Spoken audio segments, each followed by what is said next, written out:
If your last name is on this list, your ancestor didn't just live in England. They bled for it, before it was even called England. As warriors, as kings, as saints whose bones were carried across battlefields and enshrined in cathedrals that still stand today. These 10 English surnames trace directly to the Anglo-Saxon kingdoms that ruled Britain for over 600 years. Wessex, Northumbria, Mercia, East Anglia, Kent.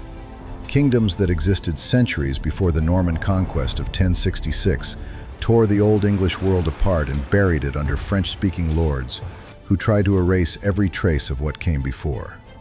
And most of the families who carry these names today have no idea what those names once meant on an English battlefield. Stay until number 1, because that surname belongs to the family that produced the last Anglo-Saxon king of England. A man who was crowned in Westminster Abbey in the morning and dead on a battlefield 9 months later, and whose defeat at Hastings in 1066 ended 6 centuries of English self-rule in a single afternoon. Number 10, Kent. Not a personal name, a kingdom. The surname Kent is locational, derived directly from the Kingdom of Kent, the oldest recorded Anglo-Saxon kingdom in England. When the Germanic tribes, the Angles, Saxons, and Jutes, crossed the North Sea in the 5th century and began settling in post-Roman Britain, it was in Kent that they established their first permanent foothold. The Kingdom of Kent was founded, according to tradition, by Hengist and Horsa around the year 449 AD. And it was Kent that became the first Anglo-Saxon kingdom to adopt Christianity, when King Ethelbert was baptized by the missionary Augustine of Canterbury in 597 AD, an event that transformed the religious and political landscape of the entire island. Canterbury, the seat of English Christianity for over 1400 years, sits in the heart of what was once the Kingdom of Kent. The Archbishop of Canterbury, the most senior cleric in the Church of England to this day, holds a title that traces directly to that 6th century conversion. If your name is Kent, your bloodline carries the name of the kingdom where English civilization, as we recognize it, began. The kingdom where Germanic pagans became Christians, where the first English laws were written, and where a small Jutish settlement on the coast of Britain became the spiritual capital of an entire nation. The next surname is not a place, it is a description. And in Old English, what it described was the most dangerous thing a man could be on a battlefield. Number 9, Harding. From the Old English herd, meaning hard, brave, fierce, the suffix ing denotes descent, making Harding literally son of the hard one, son of the brave one. But this name goes deeper than a simple description. The Anglo-Saxon rune poem, one of the oldest surviving pieces of Old English literature, references the Herdingas, a warrior people, a tribe defined not by territory but by martial identity. The Herdingas appear across Germanic literature, from Anglo-Saxon poetry to Old Norse sagas, where they are recorded as the Hattingjar, a legendary race of warriors. The name Harding appears in the Domesday Book of 1086, the great survey commissioned by William the Conqueror to catalogue every piece of property in his newly conquered kingdom. Multiple men named Harding are recorded as landholders, indicating that families bearing this name had survived the Norman conquest with at least some of their property intact, a rare achievement given that William systematically stripped Anglo-Saxon nobles of their estates and redistributed them to his Norman followers. A coat of arms was granted to William Harding, a citizen of London, by Queen Elizabeth I herself in 1568, featuring 3 gold greyhounds on a red field, a symbol of speed, loyalty, and relentless pursuit. If your name is Harding, your bloodline carries a word that meant warrior in the oldest form of the English language. Not a soldier who followed orders, but a man whose defining quality was that he would not break. Number 8 carries a name forged from 2 of the most powerful words in Old English, a name that literally translates to divine warrior. Number 8, Osborne. From the Old English os, meaning God, and Bjorn, meaning bear or warrior, divine warrior, God bear. A name that combines spiritual authority with physical ferocity in a single word. The surname Osborne predates the Norman conquest. Its roots are Anglo-Saxon and Old Norse simultaneously. The element os appears in Old English, while the construction mirrors similar Norse naming patterns, reflecting the cultural fusion that occurred across northern and eastern England during the centuries of Viking settlement. The name is concentrated historically in the regions of Sussex and Kent. territories that sat at the intersection of Saxon and Norse influence. Men who bore this name, or names constructed from the same elements, Osbert, Osric, Osmond, Oswald, occupied a specific place in Anglo-Saxon society. The Os prefix was associated with royalty and divine authority. It appears in the names of kings across multiple Anglo-Saxon kingdoms.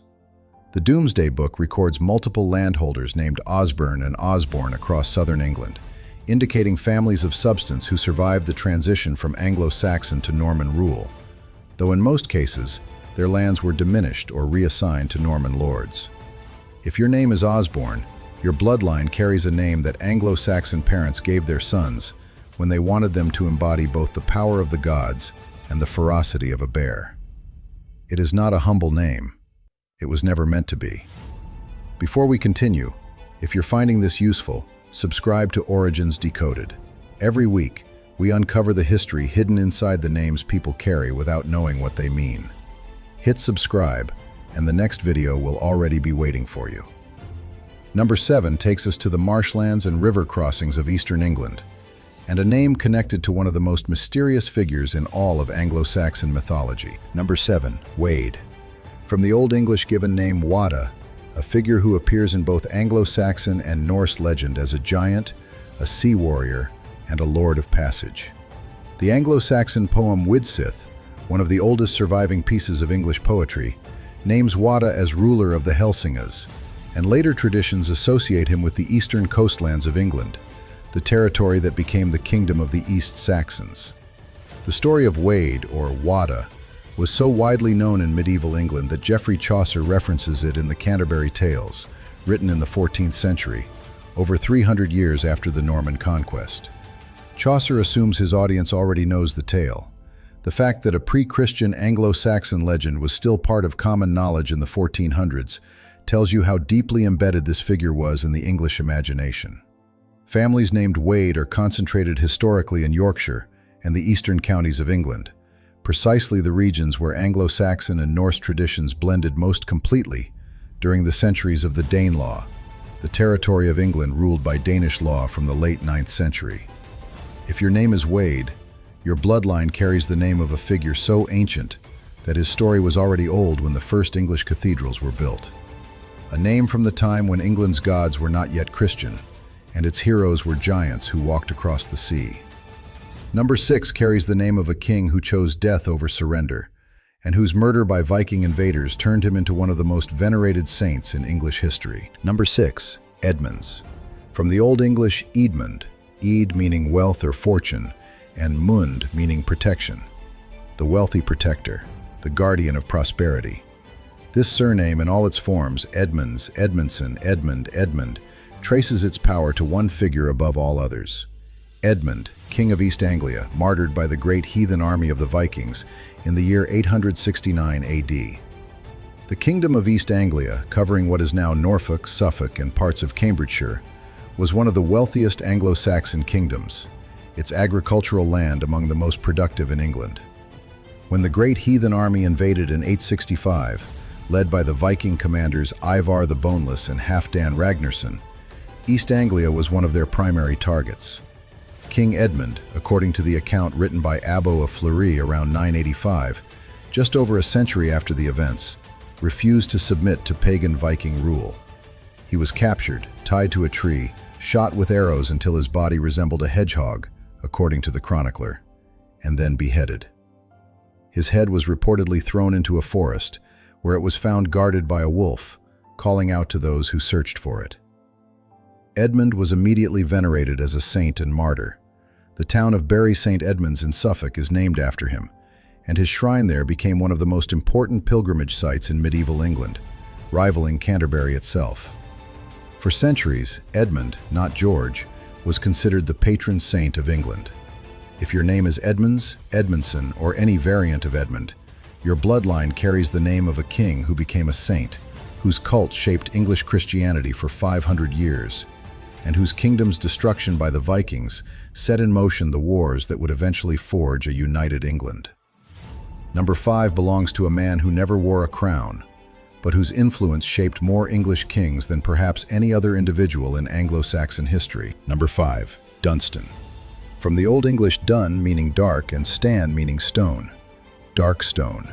St. Dunstan, born around 909 AD near Glastonbury in Somerset, was a Benedictine monk who rose to become abbot of Glastonbury, Bishop of Worcester, Bishop of London, and ultimately Archbishop of Canterbury, the most powerful ecclesiastical position in England.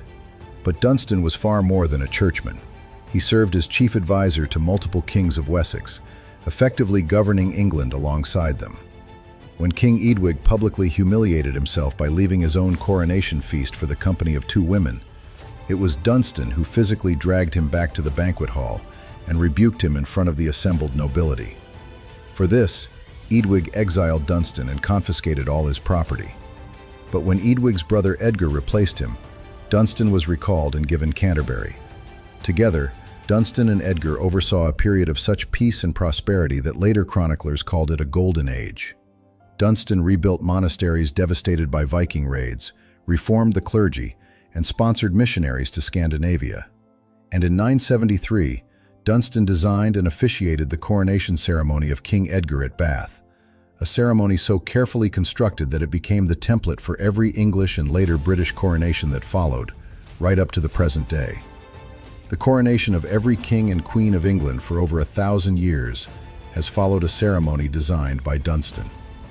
If your name is Dunstan, your bloodline carries the name of the man who created the ceremony that still crowns British monarchs, who was the most popular English saint before Thomas Becket, and who proved that in Anglo-Saxon England, a monk with a sharp mind could be more powerful than any king. Number 4 takes us north, to the ancient kingdom of Northumbria, and a warrior king whose death was so dramatic that his body was dismembered and distributed across 3 kingdoms. Number 4, Oswald. From the Old English os meaning God, and wield meaning power or rule. God power, divine rule. The surname Oswald derives directly from King Oswald of Northumbria, born around 604 AD, who united the kingdoms of Bernicia and Deira into the great northern kingdom of Northumbria, and became, in the words of the Venerable Bede, the most powerful king in Britain. Oswald's early life was exile. When his father Aethelfrith was killed by Raedwald of East Anglia in 616, the young prince fled to the Scottish kingdom of Dalriada, where he converted to Christianity at the monastery of Iona.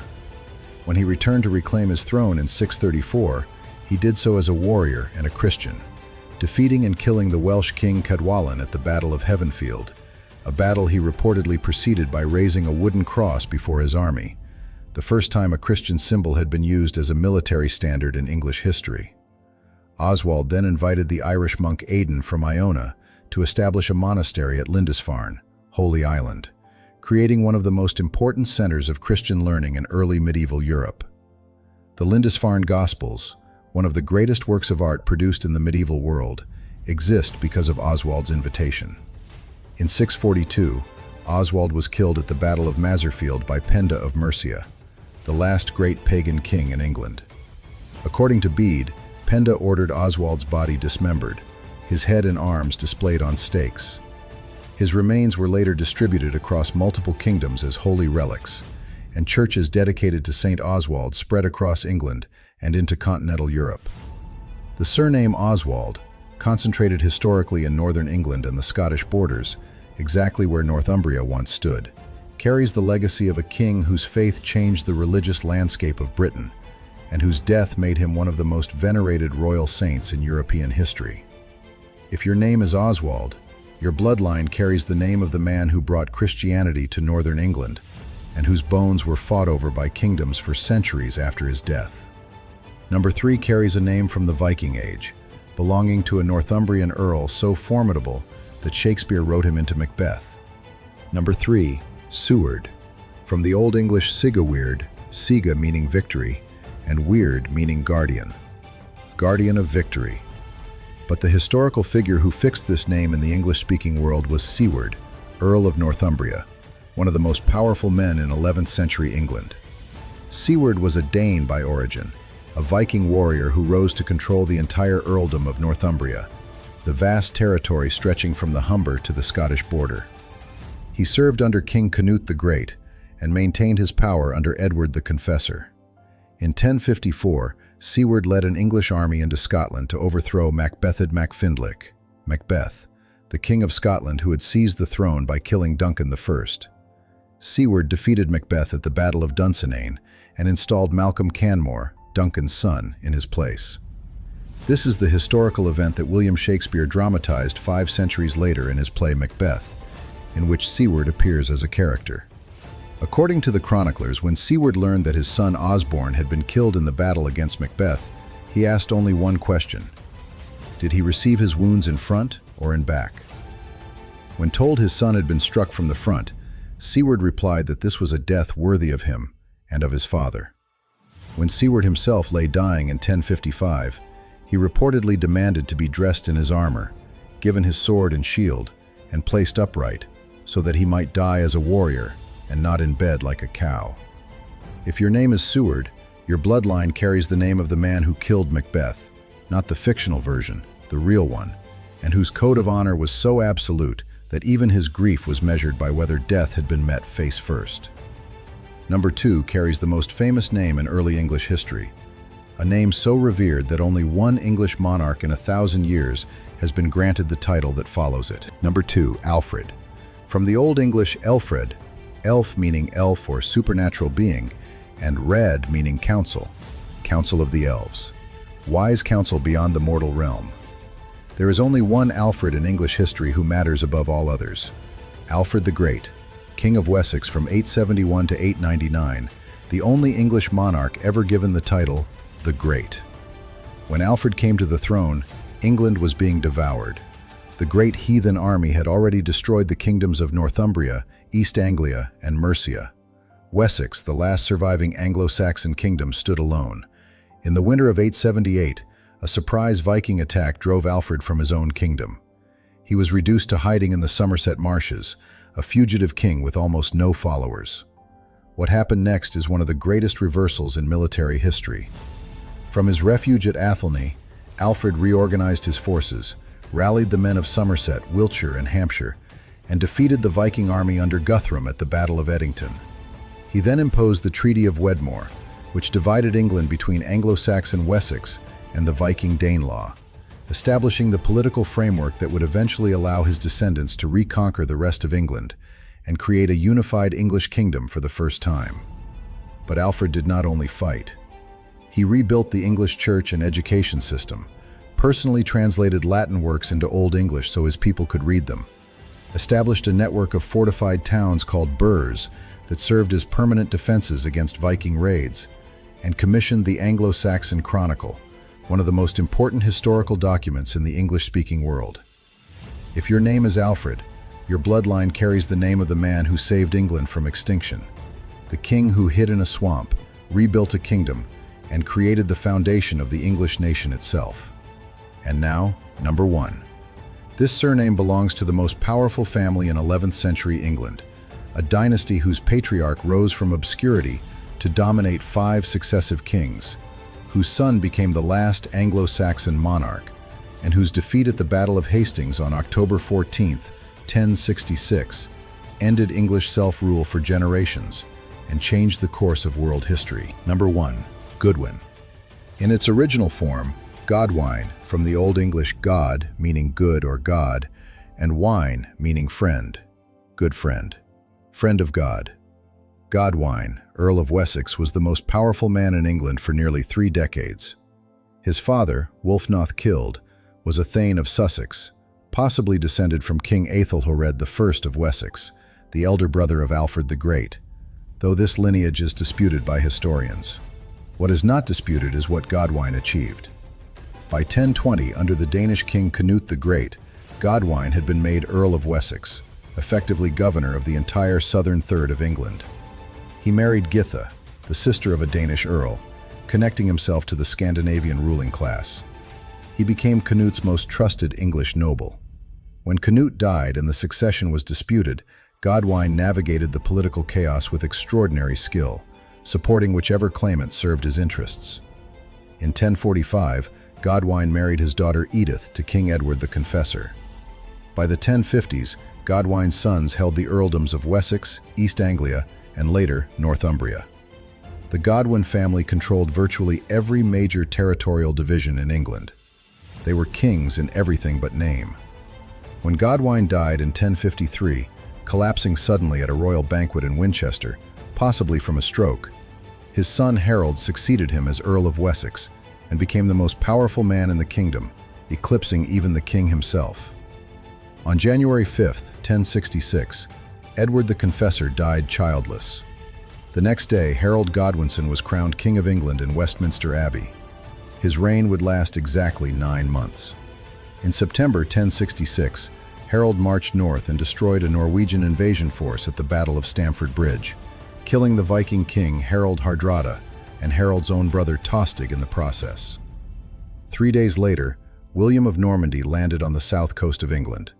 Harold force-marched his exhausted army 250 miles south in less than 2 weeks. On October 14, 1066, the two armies met 7 miles north of Hastings. Harold fought on foot alongside his brothers Gurth and Leofwine. By the end of the day, all three were dead. The Anglo-Saxon army was destroyed, and 600 years of English self-rule came to a violent, permanent end. Through female lines, the Godwin family became ancestors of royal houses across Europe, including the Grand Princes of Kiev, and through them, the modern British royal family itself. If your surname is Goodwin, Godwin, Godden, or any of the variants this ancient name has taken across 1,000 years, your bloodline traces to the family that held England in its hands and lost it in a single afternoon. The family whose fall at Hastings is the most consequential military defeat in the history of the English-speaking world. 10 surnames, 10 corridors leading back through Anglo-Saxon chronicles written on vellum by candlelight in stone monasteries, through battles fought with axe and shield on English hillsides, through the courts of kings who ruled before England even had that name, and through the catastrophe of 1066 that buried an entire civilization under Norman stone and French law, but could not erase the names. Your name is not just English. It is a kingdom. It is a king. It is a lineage that survived conquest, invasion, plague, and deliberate erasure, and arrived somehow at the present moment, still recognizable, still carrying its history inside it. Drop your surname in the comments. Tell me which Anglo-Saxon kingdom your family came from. And if your surname wasn't on this list, tell me what it is. Because every English name has a story older than most people realize. If you made it to the end of this video, hit subscribe. Another name, another bloodline, another history that nobody told you was yours.